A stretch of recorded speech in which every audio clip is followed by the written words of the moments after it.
Hi, Facebook live stream viewers. We are delighted to have you here this morning on Change It Up Radio with Paula Shaw. And with me this morning is Paul Christensen of Salus Homecare. You're going to really want to stay tuned to hear what he has to tell us about home care, because the boomers are growing by the thousands by the day, and a lot of them are going to need some kind of care. And we want to do everything we can to give them their wish, if that wish is to be home for the holidays. So stick around, because we'll be hearing from Paul Christensen in just a little bit. All right, we're getting ready to start this show. And remember, this is not a fully polished video production. You're backstage. We're really putting a radio show together here today. So you'll see us chatting in between segments. You never know. Sometimes my sound engineer, Todd, pops in and has to fix something. So hang with us. You're here at Change It Up Radio. Thanks for being with us. All right, we're good to go. All right, Paul, if you want to slide. Oh, I'm sorry. Hi, everyone. Glad to be here. I'm with the wonderful Paula Shaw today. All right. Glad to be here. I told him, I want you to say hi to everyone, and then I totally blanked. Cut me off. She cut me off. That's all right. I've been cut off before. Please welcome Paul Christensen, a good sport, God knows. Okay, Paul, I hope to be a little more together when I bring you back. All right, here we go. I'm so sorry. Oh, that was good, though. I like that better. Okay, here we go.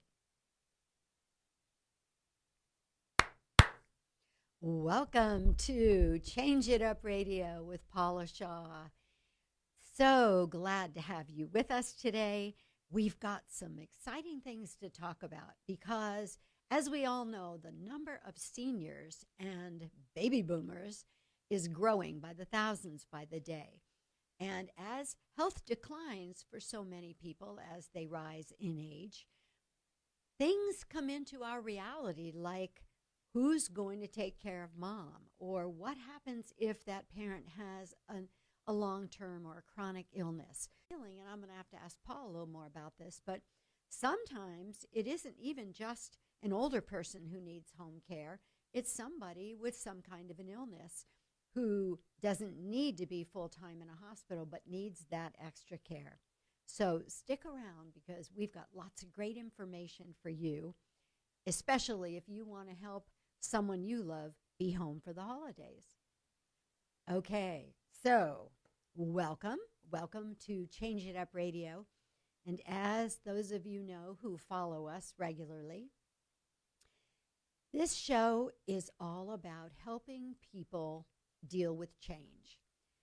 In my work as a life transitions therapist and a speaker and an author, I'm always about helping people deal with change. Many of you know that I have a new book out now called Saying the Right Thing When You Don't Know What to Say. And this was kind of my passion project because of so many years of working with people who were hurting, who told me too many times nobody called and nobody came to visit. And I know why that happens. It's not because nobody cares. It's because they don't know what to say. And so I decided to write a little book that people would not be intimidated by, that women could keep in their purses and men could put in a briefcase or a glove box, so they'd have it handy when those situations come up in life and they don't know what to say. So we're going to be talking a little bit more about this in just a few minutes. But for those of you who may be new to the show, first of all, please check us out on changeitupradio.com. You'll see all kinds of information about us. You can listen to past shows, and we've had some amazing guests on this show. So listening to past shows would be something I think you'd really find valuable. And information about being a guest on the show, or perhaps being a sponsor of this show.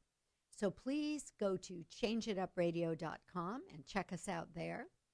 And if you would like to learn more about my work, as a life transitions therapist or as a speaker and author, you can learn more about me at paulashaw.com. Pretty simple, paulashaw.com. When I began this show, the purpose was that I see people going through change. I mean, we all know the one constant in life is change, right? It's going to happen whether we like it, whether we're up for it, no matter what, change comes. And too often, change creates very, very negative impact on people, or they respond to it in negative ways. It might frighten them. It might make them sad. It might make them depressed. It could make them just really unable to go forward in their lives in a powerful way. The problem is, although humans need change to stay interested and engaged in life, we really don't like the unfamiliar. We don't like that discomfort that we feel when things are unfamiliar. And when change comes, nothing's familiar. And yet it comes. You know, I mentioned earlier in today's show, we're going to be talking about the changes that come when people get older or when their health declines and they can't be out and about in the usual way or the way that they have been for so many years, when they need somebody to be there in their home with them to help them just with the everyday things that they have to do. One of the things that I talk about a lot in this new book, Saying the Right Thing When You Don't Know What to Say, are the things that are helpful, that can be important to people when they are going through changes or any kind of difficult time. First of all, as I mentioned, the reason I wrote the book is because too often people don't know what to say or do when people they love are going through difficult times. And oftentimes when we're uncomfortable, we just avoid a situation. So we find a million reasons why we can't pick up the phone and call that person who's going through the tough time. And, oh, life is just so busy, we can't make time to go visit. And the truth is, we're scared. We're scared. We don't want to say the wrong thing and make the situation worse. And we don't like feeling like we don't know what to do. We don't like feeling uncomfortable or incompetent. So we tend to avoid. And the problem with that is, as we mentioned last week, people don't heal well in isolation. We need each other. Humans are herding mammals, actually, by definition. We need the herd. We need to be with others, to engage with others, to feel joy, to have fun, to feel more like ourselves. And so when we get stuck in isolation, that can really lead us down a path of too much self-focus, of depression, of overwhelm, of a lot of emotional experiences that aren't productive, particularly if we're trying to heal from something. So I strongly encourage you to reach out to the people you know are hurting. Even if you begin the conversation by saying, look, I don't know what to say. I feel really bad for what's happening to you, but I don't know what to say. That's comforting because you're there. Your presence is there. And you know, I work with the tools of energy psychology in my work. And as I've mentioned many times on this show, what we say, those words aren't nearly as important as the energy we're coming from. And that's what the person thing that would really hurt them. Or, you know, truly, I've had clients tell me that people have said to them, don't you think it's about time to get over this? You know, haven't you been sad long enough? Or you should be grateful that, you know, you have more children, to somebody who lost a child. There are people out there who are saying the wrong thing. And I really, really especially want you people to pick this book up and start looking at the kinds of things that are helpful to say and do and the kinds of things that actually can cause damage. Because I know that's what most of us are afraid of. We don't want to say the wrong thing and actually make the person worse or make them sadder. So, you know, in that feeling of inadequacy and incompetence, we try not to say anything. And I want to encourage people to do a couple of things. Excuse me. First of all, come into the situation with your humanity, not your intellect. So you don't have to know the perfect things to say and do. You don't have to be a professional, because most of us aren't. You know, but you need to just come in there with your heart, be a person. Just be a person and think about, what would you need to hear?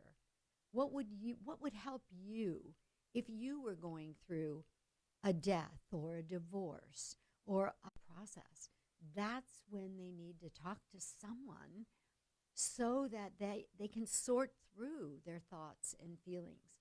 That's one of the things that's really helpful for people when you do talk to them. You don't have to fix them. Please, please, please don't go into the conversation with even the goal of fixing somebody or making them better. Just be with them. Let them process. Let them talk. Let them walk through what their reality is. That is the most healing thing we can actually do to help them. So, good news. You don't have to have the perfect words. They're just some basics that you want to show up with, like being fully present, like setting an intention of just being with them, of being comforting and supporting, of having a mindset of non-judgment, of just being there with their experience. And then you want to listen and truly be present in your listening. And finally, when it's time to respond from your heart, not your head. Sadness is an emotional experience. Upheaval is emotional, not intellectual. So people will be much more benefited by your humanity rather than your database. All right, we are going to be back in just a moment after this break, and we're going to be answering some emails from people who have read the book and want some advice on saying the right thing when you don't know what to say. We'll be right back.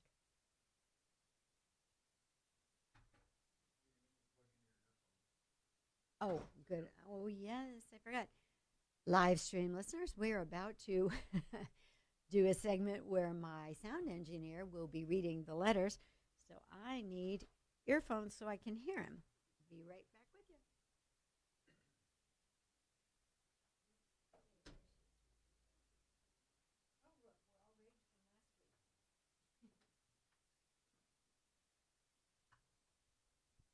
Thank you, Todd. That's so thoughtful of you. You know, I thought about that a couple of weeks ago. We forgot to give our guest headsets, and she was just imagining what was going on. Oh, Todd. Hey, Todd. Does it matter where I plug in? Okay.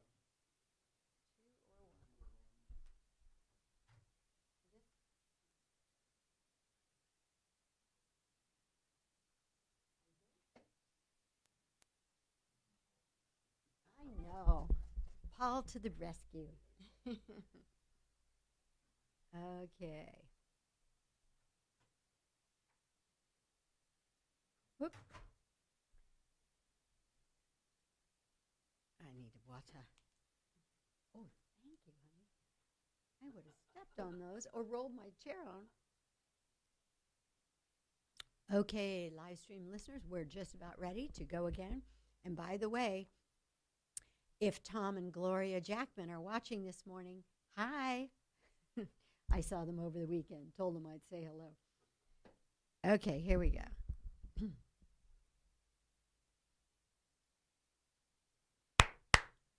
Welcome back to Change It Up Radio with Paula Shaw. We are talking today about helping the ones you love be home for the holidays. We'll be joined in just a few minutes by Paul Christensen from Salus Homecare. But first, we have some emails we need to answer. And my sound engineer, the wonderful Todd James, is going to be helping me. So, Todd, have you got those emails? Yes, Paula, we've got a couple emails here. The first one is from Maria, and she writes, "Hi, Paula. I really need your help. My mom has mild dementia and is also having trouble with her balance. The time has come that we have to either put her into a home or hire a home caregiver. She has always said that she would rather die than live in an old folks' home. My husband and I have to work and make ends meet, so there's no option for one of us to stay home with her. I am dreading the conversation. I really don't know the right thing to say. Since you wrote a book on the subject, I'm hoping that you know what to say and that you will tell me." Maria. Oh, boy. All right. And did you say her name was Maria, Todd? Maria, yes. Maria. Okay. Maria. Wow. That is a conversation that I think more and more people are having and are going to have to be having in the days to come. And here's the piece that I think is really important. As I was saying in the first segment, sometimes it's not so much the actual words we say, but the spirit that we come into the conversation with. So, Maria, here's what I think most people will try to do in a conversation like that. They will make the sort of announcement to the parent, "Mom, it's time for us to put you in a facility or a place where you can be better cared for." And then if the parent says, "Well, I don't want that. I never wanted to be in that kind of a situation," what most people will then try to do is tell them all the reasons why this is going to be better for them. Now, while we know that it probably will be better for them, or that having some kind of care will be better for them, that's not the issue in the moment. The issue is their feelings. It's like, "Oh no, this thing has happened that I never wanted to have happen. This time in my life has happened that I never wanted to face." So we need to deal with the feelings. So we need to say something more like, "Mom, I know you always said you didn't want this time to come. I know you're feeling a lot. Let's talk about that." Let her tell you what she's feeling, even if she's saying, "No way, I'm not doing it. I'm not doing it. I'd rather die." That's her feelings. That's the stuff she needs to get out in this moment. That's the feelings she needs to express. If you try to combat her with intellect, telling her all the reasons why she will be better off in the facility, you're not giving attention to the feelings, and that's the part she really needs to process. So let her talk about that. And instead of saying, "Yeah, but," in response, maybe you say things like, "I see, I know, that must feel kind of upsetting, or it must be so scary, or it's hard when life creates circumstances that we don't want, and we have to figure out how to face them. I know, Mom," and then let her process, let her talk. Let her really have her moment of going through all this, because if she is to ever come to peace with it so that you can do what you must do to get her cared for, she's got to come to that through her own. And she will not get there until she's first been able to protest, right? Think of it in a way like a scenario we've all seen a million times. A mother in a market with a child in the cart, and the child says, "I want that candy." And the mother says, "No, I'm sorry, you can't have candy. We're not doing that today." And what does the child do? Protest. "I want that candy. It's what I want." And maybe they scream and maybe they cry.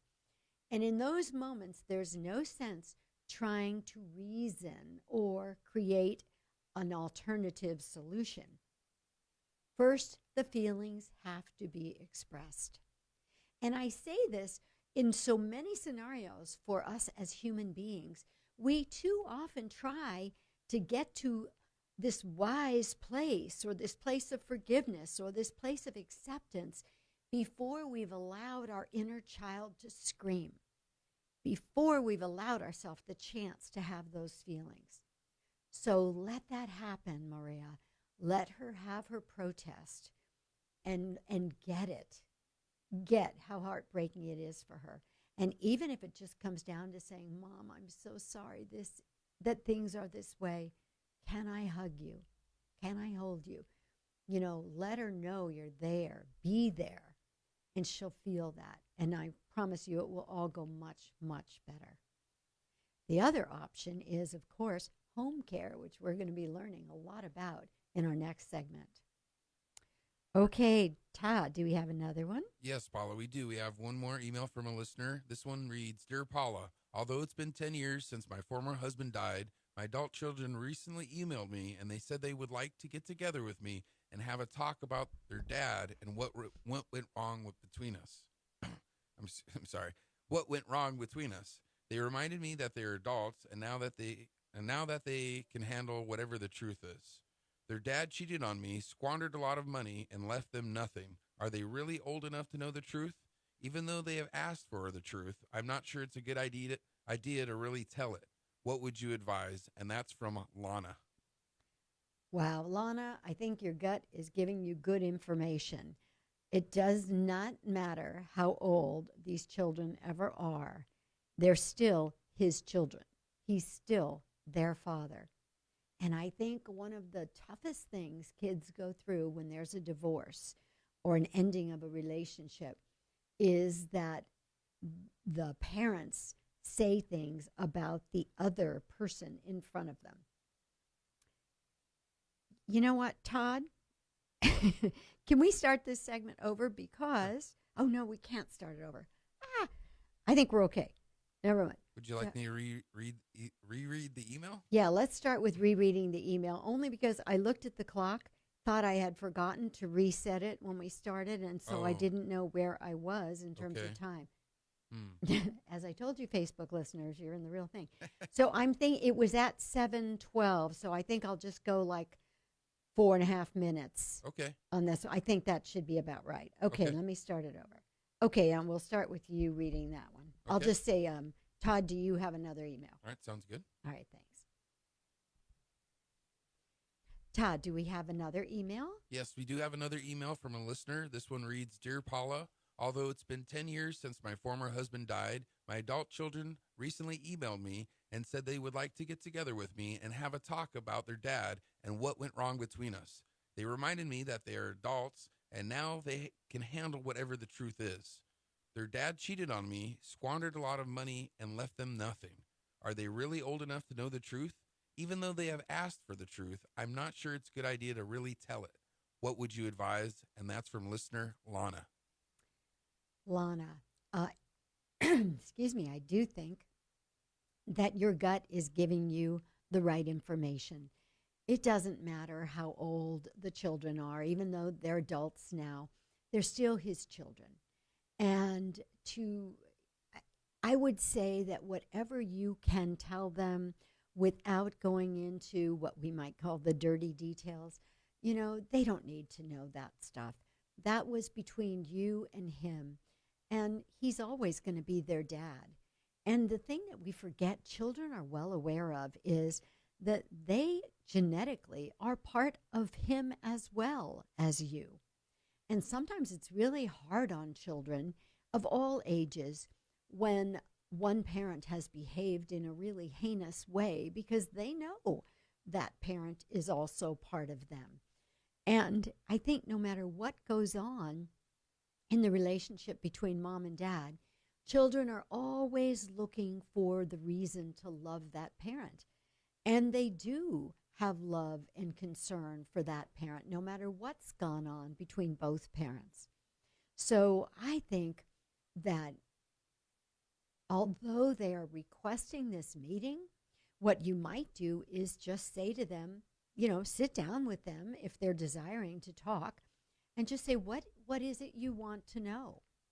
Because obviously they know you're divorced. They know things didn't work out. And if they say things like, well, we want to know, what did Dad do?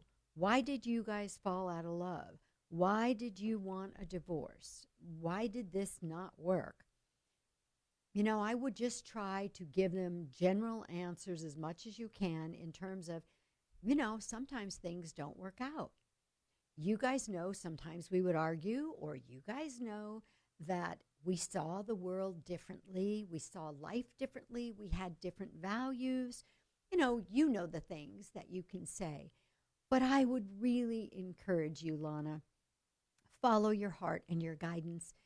They don't need to be dragged through the mud of all those awful things that went down, because the bottom line is none of us can understand exactly what was going on inside of their dad that made him do the things he did. Whether his thinking was off, or he was hurting on some level, he was disillusioned with life. We don't know any of that. There might have even been a mental disorder that we don't know about. And so you don't want to set your children in the place of judgment of their dad when maybe the situation, if we knew all the details, would be much more understandable. So I think, and especially if we're dealing with young children, to my listeners out there, remember that no matter what's gone down between you and your partner, the children have a different relationship with them, whether it's the dad or the mom. And we never want to badmouth that other partner. We always want to try to remember what we came together with in the beginning, and let the children only hear that, be immersed more in that loving energy. Sometimes people that begin with a loving energy just find that down the road they can't live together. And that's just part of life. We don't have to make the other person a villain. So let's really try to avoid that whenever we can. And just remember that at one point in time, that was someone you really loved. Okay, we will be back in the next segment with someone that I'm very excited to talk to. Paul Christensen from Salus Homecare is going to be joining us, and we're going to find out a lot about what we do for aging parents or seniors with health problems who want to stay home. We'll be right back. Okay. All right. Thank you, Todd. You're welcome. All right. So, Paul, wheel it in here, my friend. Oh dear, I'm trapped in my head. People can see me now, right? They can see you and hear you. I'm sorry about that. Watch what you say. Facebook. Uh-oh. Trapped in the earphones. Okay, there we go. Okay, let me just get your bio ready and get my eyes on. Short and sweet bio. Yes, it certainly is. I'm going to have to ask you more about you, make sure you actually exist. All right. And there was one other thing I was going to say to the live stream audience, and now I've forgotten. Oh, well. She needs a caregiver. Oh, boy, stay tuned. I think we're in for an exciting interview here. He tries to act quiet and mild manner, and then we get him on a mic, and he turns into a personality. Okay, here we go. You ready? I'm ready. All right. Welcome back to Change It Up Radio with Paula Shaw. So happy to have you with us. And as promised, in this segment, we are going to be talking to Paul Christensen. He is the Executive Director of Salus Homecare. And let me tell you just a few other things about him. First of all, when you ask Paul to write a brief bio, he follows directions, I can tell you. He is a graduate of Utah Valley University in international business. And as I said, he has been the executive director of Salus Homecare for 12 and a half years. He is married to Chelsea for 15 years, and he has 3 wonderful children. He's a member of the Rancho Santa Fe Rotary Group and a group called the San Diego Nice Guys, which I would say is the right group for him to be in because he is a nice guy. So please welcome Paul Christensen. Thank you so much, Paul. I'm so glad to be here. And I am delighted to have you here. So, Paul, you know, we've been talking a lot about, especially this time of year, people want to be home for the holidays. And Salus Homecare obviously brings people into the home so people don't have to go stay in a care facility, correct? That is correct, Paula. So what home care in general sense does is we provide care where the individual lives. And sometimes that is in a care facility, that maybe they live in an assisted living facility, but they're not getting necessarily one-on-one care. Most of our individuals that use our service, though, like the gal that you answered the question earlier, wants to be at home. They stay in their own home. They want to live in their own home. They want to die in their own home sometimes. And we go in and provide that extra support so that person can stay independently in their home, where we can go in and we do a plan of care. We do a full assessment of what their needs and their wants are, and we fit the appropriate caregiver or companion or a care partner, whatever you want to call this individual, to go in and help. That could be with just companionship. It could be with bathing and dressing and meal preparation and medication reminders and kind of the full gamut of what they call ADLs. That's kind of a thing in our industry, ADLs, activities of daily living, so that person can stay independent and live in their own home. I love that. So people that you're working with, they wouldn't be seriously ill, correct? Or would they? Some are seriously ill. Some we work. We have a hospice agency as well. So that is end of life. So we do deal with our own hospice patients, along with other hospice patients that are at home that do have a serious illness. So, but we kind of run the gamut. It could be somebody with a serious illness, or it could be someone who just needs a little extra care, and it's not really a cookie cutter thing that we do. I mean, it is very individualized for that person. It can be once a week. It could be 7 days a week. It could so be. You customize it with the circumstance. Definitely, we definitely customize it for what their needs and their wants are. Some people don't want somebody in their house all the time. Some people just want somebody to maybe come over a few days a week for a few hours to help with things around the house and some meals, and maybe taking them out to lunch because they're not driving anymore. Right. Things like that. Maybe they're having a tough time. Maybe they don't feel comfortable in the shower or the bathroom, or mostly it's showering and bathing where falls happen. Yes. So maybe to help, maybe just whether that's full assistance with the shower, or maybe they just need somebody to stand by and assist and just make sure that they're okay. Yeah. It's, it really is custom to their needs. So let's run a scenario here, Paul. Let's say I have a parent who now needs some kind of care. So step 1, I call Salus. Step 1 is yes.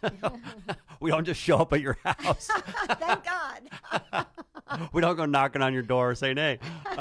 No, we yes, you would call Salus, and we would have we would try to get some of the needs and the what somebody's looking for over the phone. And then what we do is the next step would be to set up an assessment. Okay. And that assessment consists of our social worker, who's amazing, by the way, who's been in senior care for quite a long time. She's worked with assisted living, home care. She's worked in hospice. Oh, She's wow. worked at the hospital. She knows, and it's all been here in San Diego. She's amazing, and she can go out to the she can go out to the home or wherever, and sit down and and and meet with the family and or the individual or whoever they want, and come up with a customized plan of care um, for that person. And that's kind of, the first and second step. So Beautiful. So the family doesn't have to know going in what they need. They kind of can just tell you what the situation is, and you help them discover what they need and what you can provide.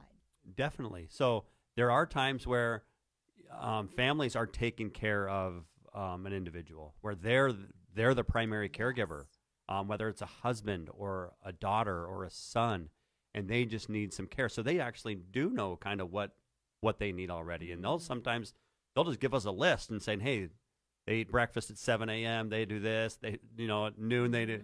So there are times where the family does know, but then there are times where a family, a daughter or a son or someone may live across, across town, and they can't get there every day, or across the country sometimes. Exactly. And they'll call us, and maybe they're in town, and we go and we can help with that process of, letting them know and what we can see and maybe what the needs are. And those things change sometimes. You're talking about change today, right? Things change. It can change from a weekly basis, sometimes a daily, sometimes a monthly. Nothing really ever stays stagnant. So, but yes, we can go in and help them, see what may the needs be in the home. So what if someone did live, let's say they live in New York, they have a parent here who fell and now they're having balance issues or whatever, and they bring you in. How does that person stay in touch with the professionals? I mean, or can they talk to the professionals to find out how mom's doing or how dad's doing? Can you provide that as well? Oh yeah, definitely that communication is key with keeping the son or the daughter or sometimes maybe they don't have children. Maybe it's a nephew, maybe it's a niece. We run into those, whoever it is, and yeah, that communications can be done over the phone. It can be done via email, however they would like that communication to happen, and keep them apprised of what's going on in the home. So one of the things that occurs to me is, how does a family know when it's time to actually put somebody in a facility and when it's okay to keep them home? Well, it depends. It depends on how much care that individual needs sometimes, how much they can afford, and there's a couple different things that go along with it. So if somebody is needing full-time care, where it's 24 hours, where they can never be left alone, they can never be not seen. And that a lot of times is a result of falling. Falling is a big one. Fall risks, wander risks when you're dealing with cognitive impairments. Yes. Someone wandering, where that can easily be done. Some of those just having a caregiver. We typically will do a 12-hour shift in the morning till the evening, and then somebody from the evening till the morning. I see. So they have constant eyes on them, but that can get costly. So there are times where just finances can play a role in whether or not you keep somebody home 24 hours, and keep them at home, or maybe move into an assisted living facility or a board and care type facility or a memory care type facility, which there's wonderful ones throughout San Diego County here. So it really depends on. I see. There's a lot of times where we can keep them at home, but if it gets into a lot of medical care too, sometimes, because home care cannot do medical care in the home, we are not allowed to, and it's not necessarily even if we had like a nurse working for us, an RN who knows what they're doing, under home care and the licensing of home care, we can't do that type of care.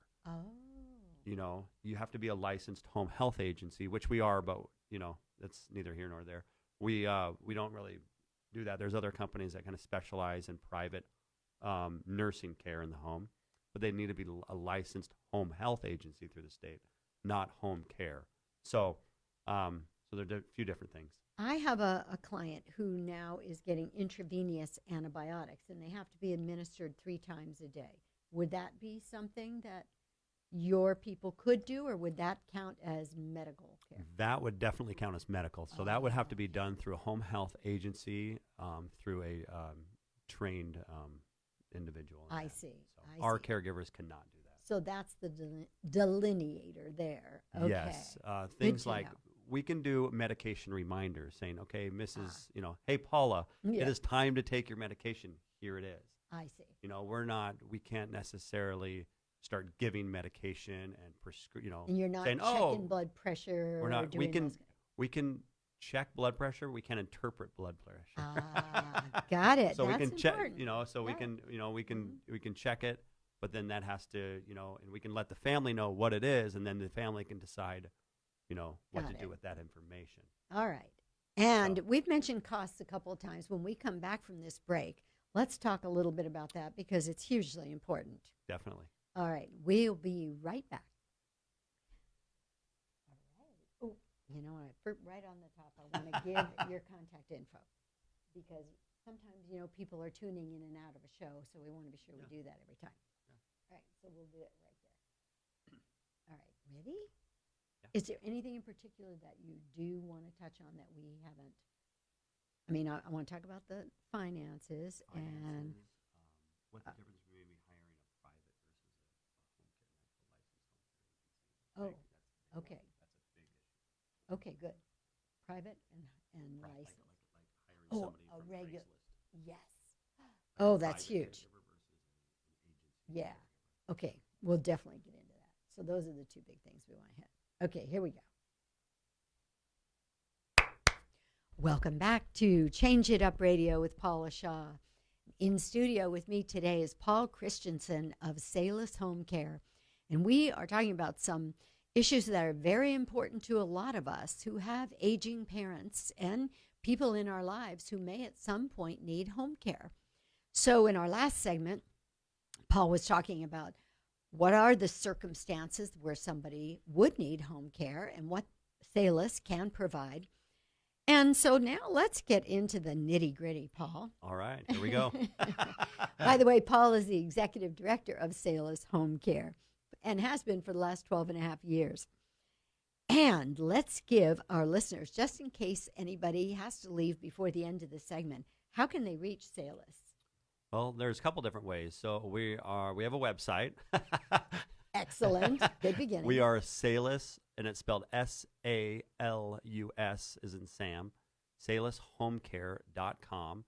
And you can reach us there, or you can call our office at 858-278-1335 as well. So Excellent. And that information will be in the show notes, and we'll have you give it again before we're done today. all right. So let's talk about costs.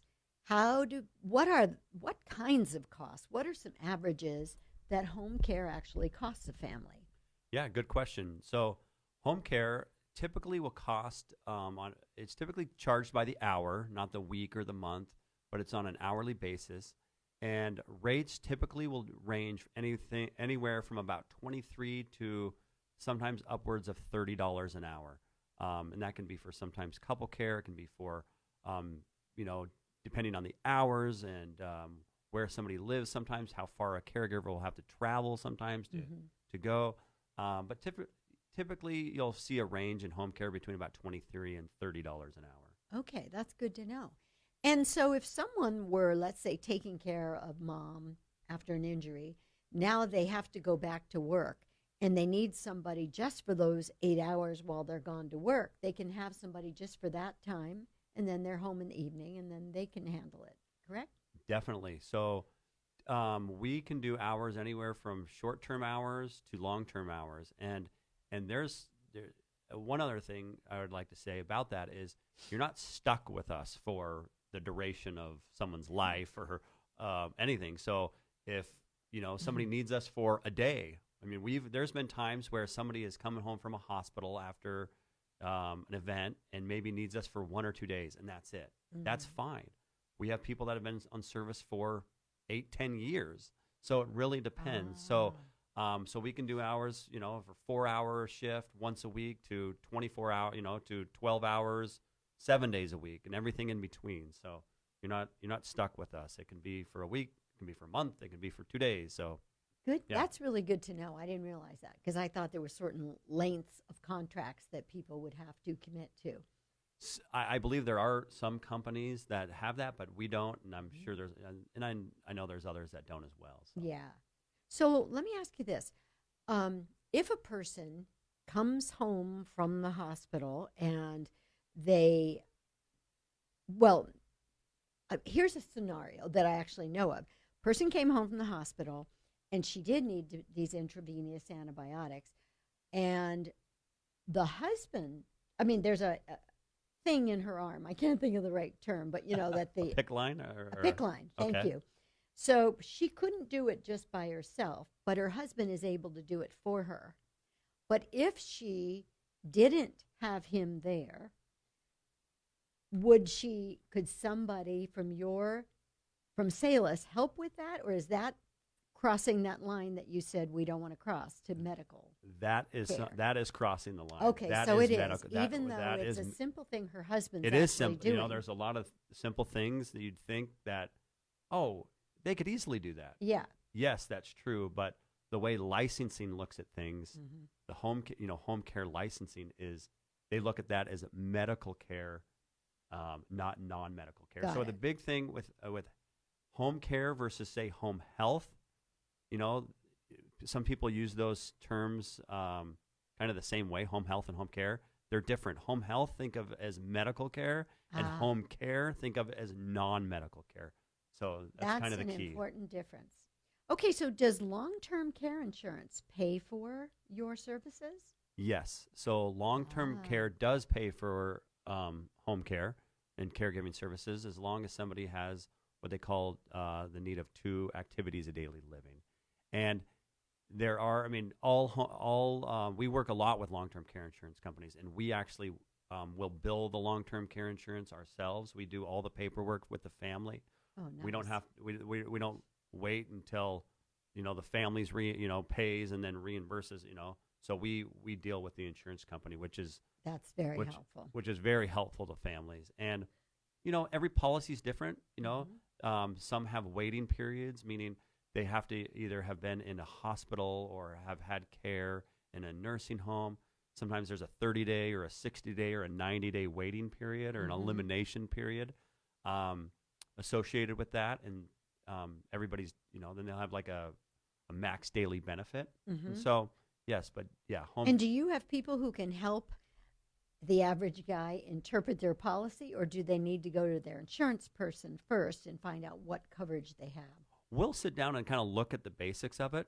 But what's really helpful is when we're there in the home and we typically will call with the family, and we have a checklist of what needs to be asked to the insurance company from us. And so they'll give the person there in the home will tell the insurance company, yes, you can give this information to Salus Homecare. Got it. And we'll just, what the daily benefit is, if there's an elimination period, things like that. And so we'll sit down with them and do that.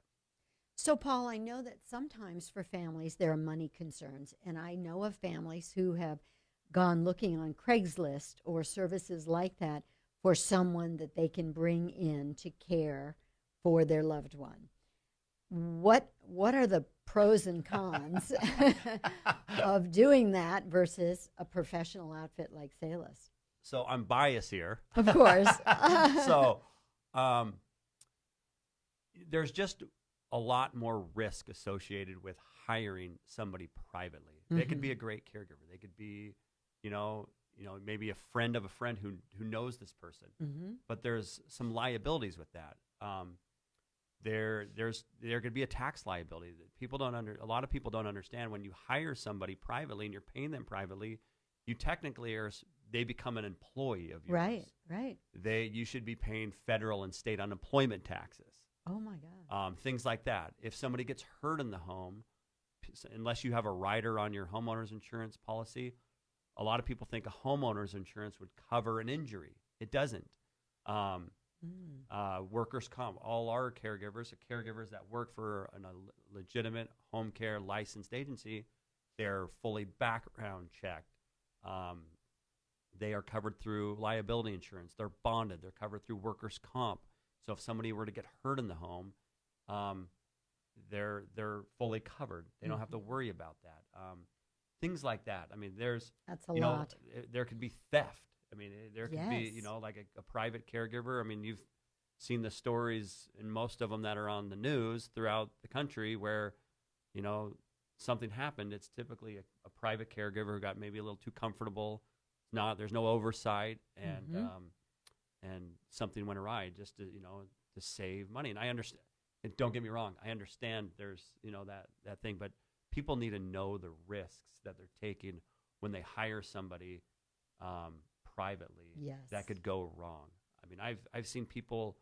We took over a case where a caregiver they had hired privately cut their finger to the bone, almost off, slicing vegetables.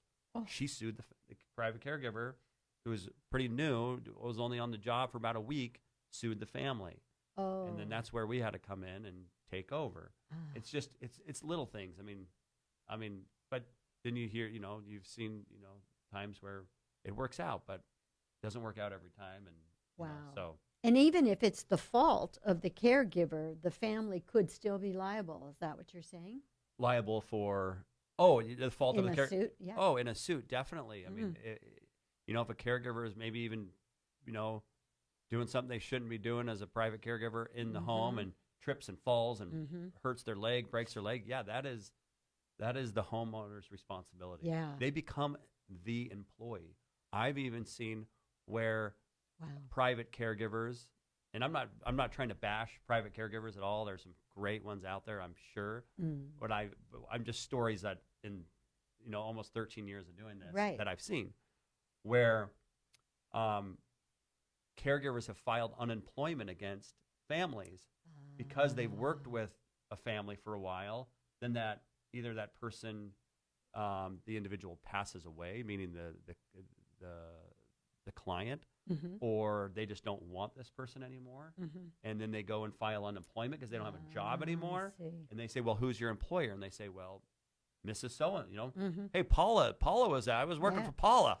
So and the bottom line is you're leaving yourself vulnerable if you get into hiring somebody privately. There's a lot of vulnerabilities that you're risking. There's definitely a lot of vulnerabilities. So I would suggest. Starting with reaching out to a licensed home care agency. So if they want to start with talking to Salus, how do they get a hold of you?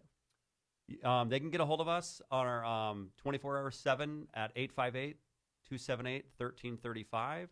Could you give that again, Paul? 858-278-1335. Or they can view our website, and a lot of people will start there at salushomecare.com, and it's SALUS homecare.com. Paul, thank you so much for all this great information you've given us today and for the fun of getting to interview you. And I thank all my listeners for being with us. Remember, if this home care situation comes for you, check out salushomecare.com. And be sure you also check out Change It Up Radio Facebook page. We have an Instagram page. Be sure you like us if you go to those pages. That would make us so happy. And if you grab your copy of Saying the Right Thing from Amazon and you like it, I would love it if you'd write a review on Amazon. I'm learning that these reviews are very important. So that would be great. And until next week, Paula Shaw here saying, see you soon. And don't be afraid to change it up. Take care. Bye-bye. It's a wrap. Sorry if I was blabbing. No, perfect. Let me turn this off.